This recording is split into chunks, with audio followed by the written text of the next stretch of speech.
Hi! So, today, i-review po natin is Journey to Oz and Wonderland Tarot Deck.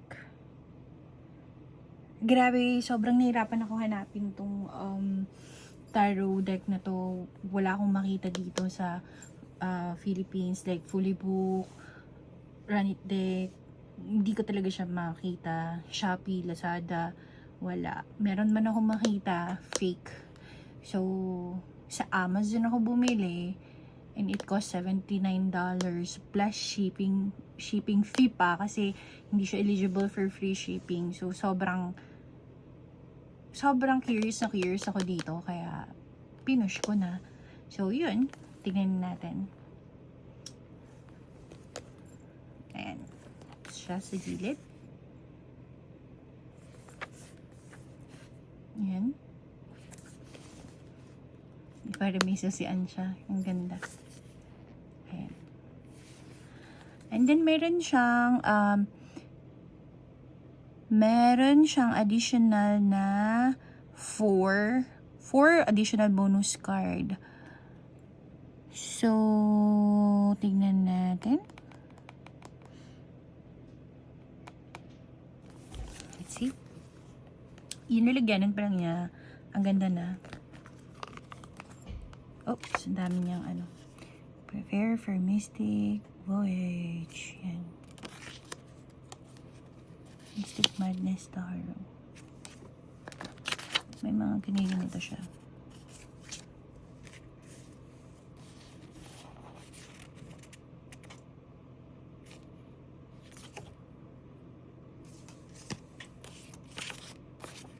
Journey to Oz.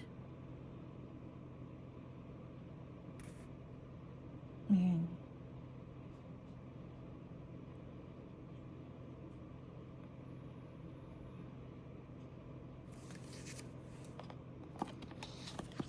Ito siya, yung kanyang book.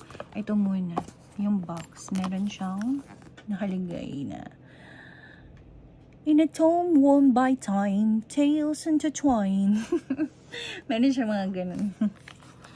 Ayan. Tapos ito. Ito yung guidebook niya. May QR code din. Oh! Ang ganda.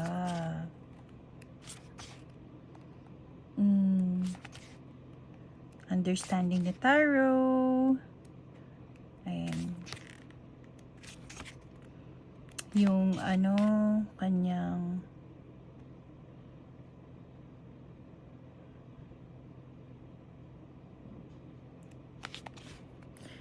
spread, caring for your deck, kung paano mo i-cleanse, major arcana, ayan.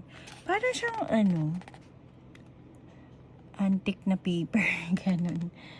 And Alice had begun to think that very few things indeed were really impossible. Ang cute. So, yung reverse, meron din siyang meaning sa reverse, tsaka upright, ganun. Ayun. Yung isang page, yung mismong picture, ay, tarot. Ayun. Ganun siya. Pero, sa major arcana lang. When it comes to the, minor arcana, pinagkasya na nila doon. Ganyan. Ayan.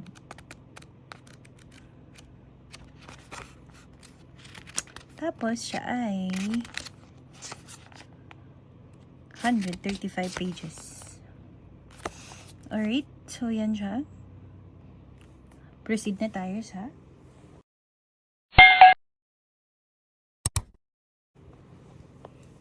cards. Ganda niya. And ito yung loob. Eat me. Tabi muna natin siya. Dito.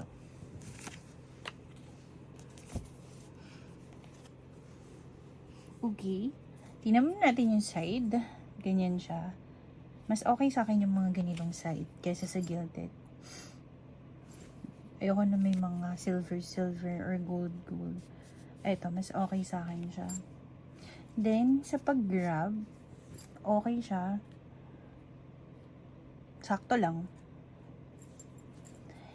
And then, yung likod niya, kung nagbabasa ka ng reverse, ang ganda. Hindi makahalata. So, ito yung upright. Ito naman ang reverse. So, hindi mo siya mapapansin na reverse siya. Okay. Tingnan natin. Si Alice, the Fool.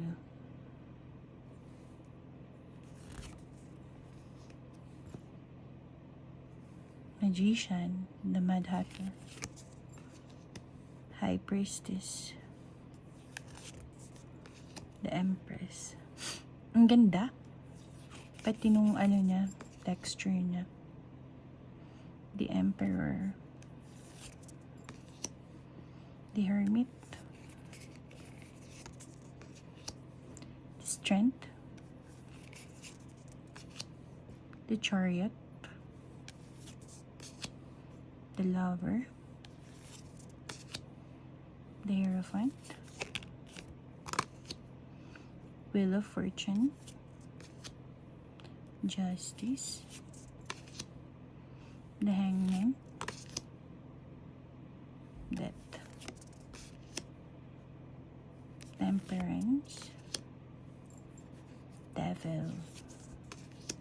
Oh, yung tower niya, oh. Star. The moon. Look at the sun, oh. Ganda. Judgment. The world. Ito na yung additional. The messenger. The empath. Metamorphosis. The witch. Alright, Ace of Wands. Two of Wands. Three of Wands. Four of Wands. Five of Wands. Six of Wands. Seven of Wands. Eight of Wands. Nine of Wands. 10 of Wands.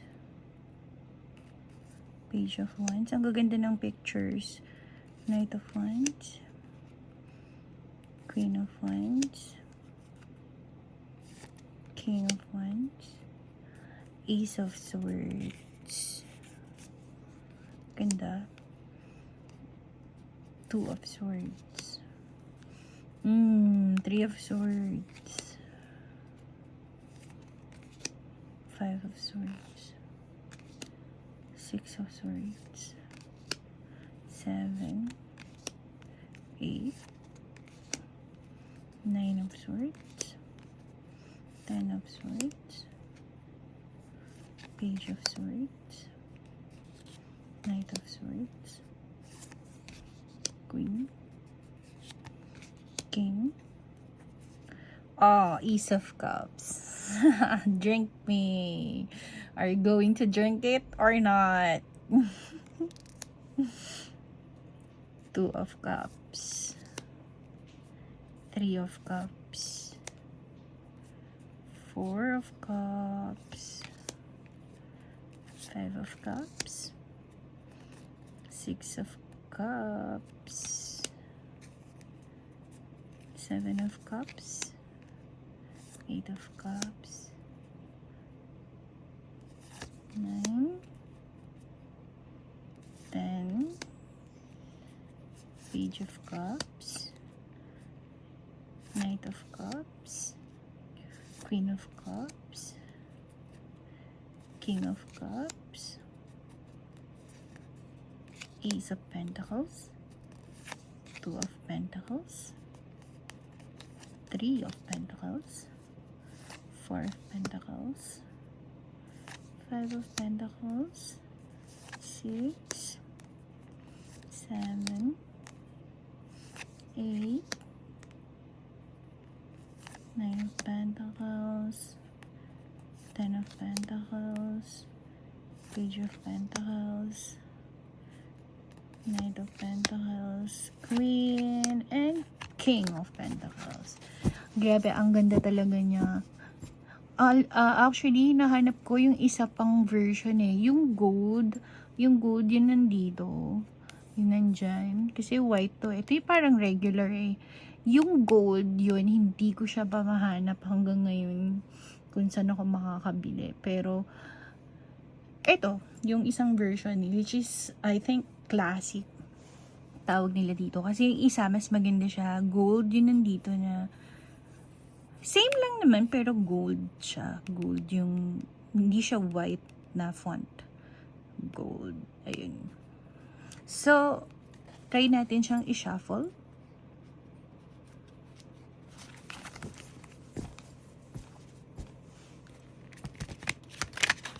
Usually, nakikita kong gumagamit dito ng mga tarot readers sa US.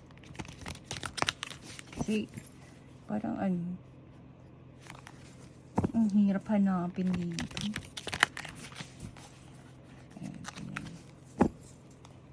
Pwedeng din yung shuffle mo. Pwede naman ganito. Kung maingat ka, pa side. Pero kung okay lang sa'yo mag-bend, pag ganyan, pwede rin. Pero kung siya mag-bend, kasi pag ganyan talaga yung klase ng pagbabalasa mo, pagkatapos hindi naman siya plastic eh. And then, makapal siya, maganda talaga yung quality. Kasi parang may mga naka-emboss siya. Ayan o, parang may mga naka-emboss na,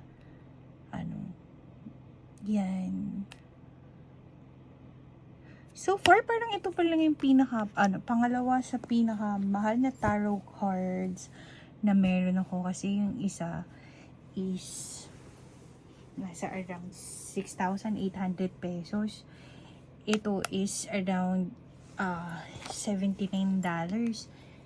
Tingnan natin kung magkano $79. Nasa 4,582 siya. Pangalawa siya sa pinakamahal yata na tarot na nabili ko. Ayun. So, ang ganda niya. Hindi ko pa nakukuha yung isa, yung may gold. Pero, okay na sa akin to. 10 out of 10 ang review ko sa kanya.